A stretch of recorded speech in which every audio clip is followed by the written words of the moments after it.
तो आइए आज उत्तराखंड की इस गहन पड़ताल में उतरते हैं। हमारे पास जो जानकारी है वो इस क्षेत्र की एक काफ़ी अच्छी तस्वीर पेश करती है। कोशिश रहेगी कि हम उत्तराखंड के मिजाज को समझें, इसका नाम कैसे पड़ा, इसका इतिहास, भूगोल और इसकी अनोखी संस्कृति क्या है, और हाँ, इसे देवभूमि क्यों कहते हैं ये भी जानेंगे। बिल्कुल। देखिए, उत्तराखंड नाम ये संस्कृत के दो शब्दों से बना है। उत्तर यानी उत्तरी और खंड यानी हिस्सा। तो सीधा सा मतलब है उत्तरी भाग। अच्छा, उत्तरी भाग। हाँ, और पुरानी किताबों में मतलब प्राचीन ग्रंथों में इसे केदारखंड और मानसखंड भी कहा गया है। केदारखंड यानी आज का गढ़वाल और मानसखंड मतलब कुमाऊं, इन दोनों का मिला जुला इलाका। अच्छा, ये तो नाम की बात हुई। अब जरा इसके इतिहास के बारे में। लगता है यहाँ इंसान बहुत पहले से बसते आए हैं। हाँ हाँ, इसके सबूत मिलते हैं। जैसे अल्मोड़ा के पास लखुद्यार शैलाश्रय है ना, वहाँ चट्टानों पर पुराने चित्र मिले हैं। और वैदिक काल में ये इलाका कुरु और पांचाल राज्यों का हिस्सा था। कुरु और पांचाल, ओके। जी। बाद में यहाँ कुनिंद जैसे राजवंश भी उभरे। हम्म। और कालसी में सम्राट अशोक के शिलालेख बताते हैं कि यहाँ बौद्ध धर्म भी काफी पहले पहुंच गया था। अच्छा, तो बौद्ध धर्म की भी जड़ें हैं वहाँ। जी हाँ, शुरुआती दौर में। और मध्यकाल का क्या? सुना है कई राजवंशों ने शासन किया वहाँ पे। जी बिल्कुल। कत्यूरी राजवंश था, चंद थे, पमार थे, जिन्हें पमार भी कहते हैं। इन्होंने काफी समय तक राज किया। इनके किले मंदिर आज भी दिखते हैं। फिर 1791 में गोरखाओं का कब्जा हो गया कुमाऊं पर, और फिर 1803 में गढ़वाल पर भी। अच्छा, गोरखा शासन। और फिर अंग्रेज। हाँ, उसके बाद हुआ आंग्ल नेपाल युद्ध और फिर हुई सुगौली संधि। सही।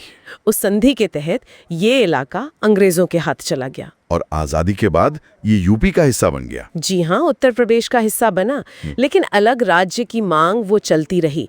कई आंदोलन हुए, खासकर 1994 का आंदोलन बहुत तेज था।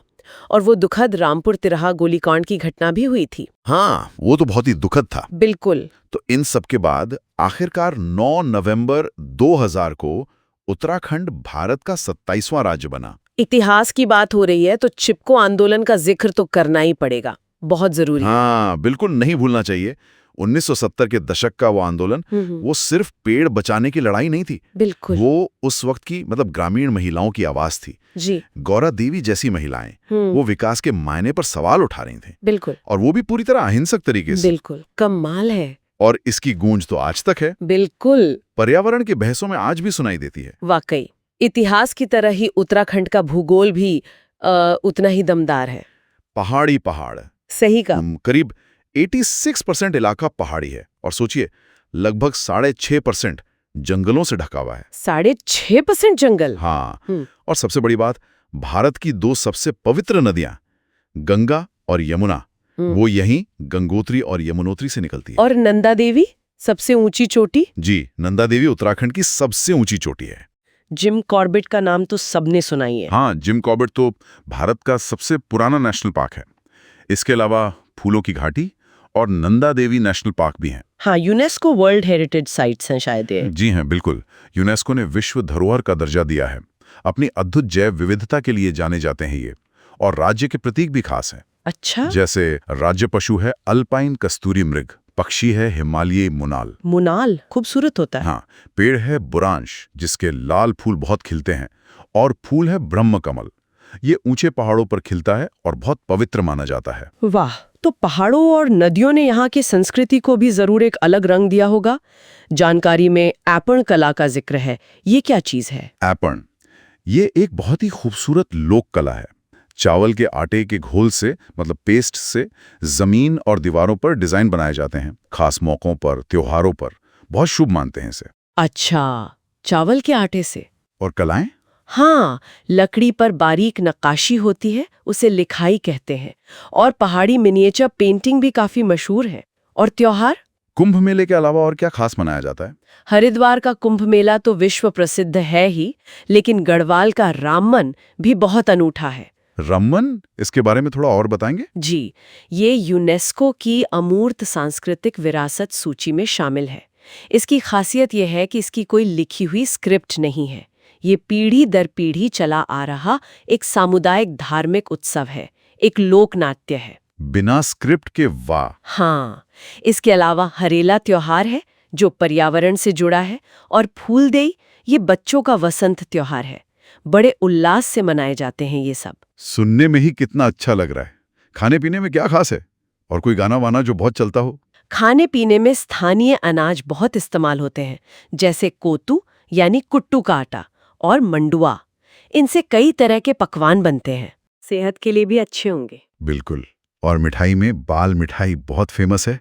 वो चॉकलेट जैसी दिखती है थोड़ी। और लोकगीत की बात करें तो बेडू पाको बारो मासा। अरे हाँ, ये तो सुना है। हाँ, ये तो जैसे उत्तराखंड की धुन बन गया है, हर किसी की जुबान पर रहता है। सही कहा। अच्छा, अब अगर अर्थव्यवस्था की बात करें तो लगता है टूरिज्म का बड़ा हाथ है। हाँ, बिल्कुल। अर्थव्यवस्था मुख्य रूप से सेवा क्षेत्र पर, मतलब सर्विस सेक्टर पर टिकी है, और उसमें पर्यटन, टूरिज्म सबसे अहम है। चारधाम यात्रा तो है ही, बद्रीनाथ, केदारनाथ, गंगोत्री, यमुनोत्री। लाखों लोग जाते हैं हर साल। जी, साथ में हरिद्वार और ऋषिकेश, ये भी बड़े तीर्थ स्थल है। और एडवेंचर टूरिज्म भी है, जैसे औली में स्कीइंग होती है। और ऋषिकेश में राफ्टिंग। हाँ, ऋषिकेश रिवर राफ्टिंग और योग के लिए भी बहुत जाना जाता है। खेती भी होती है, बासमती चावल, गेहूं, फल वगैरह उगाए जाते हैं। तो कुल मिलाकर देखें तो उत्तराखंड वाकई में देवभूमि है। भव्य पहाड़, पवित्र नदियां, प्राचीन मंदिर, और इसका अपना एक मजबूत इतिहास भी है, जिसमें चिपको जैसा आंदोलन दर्ज है। निश्चित रूप से। और संस्कृति भी कितनी रंगीन है। ऐपण कला, राम मन जैसे त्योहार। निश्चित रूप से। ये पहाड़ों की बुलंदी, नदियों की पवित्रता, लोगों की गहरी आस्था और एक बहुत ही जीवंत संस्कृति का खूबसूरत संगम है। बिल्कुल। और जाते जाते श्रोताओं के लिए एक सवाल छोड़ जाते हैं। उत्तराखंड जैसे नाजुक पहाड़ी पर्यावरण वाले क्षेत्र में ये जो बढ़ता हुआ पर्यटन है, उसकी ज़रूरतों और प्रकृति के संरक्षण के बीच एक टिकाऊ रास्ता, एक सस्टेनेबल बैलेंस कैसे खोजा जा सकता है?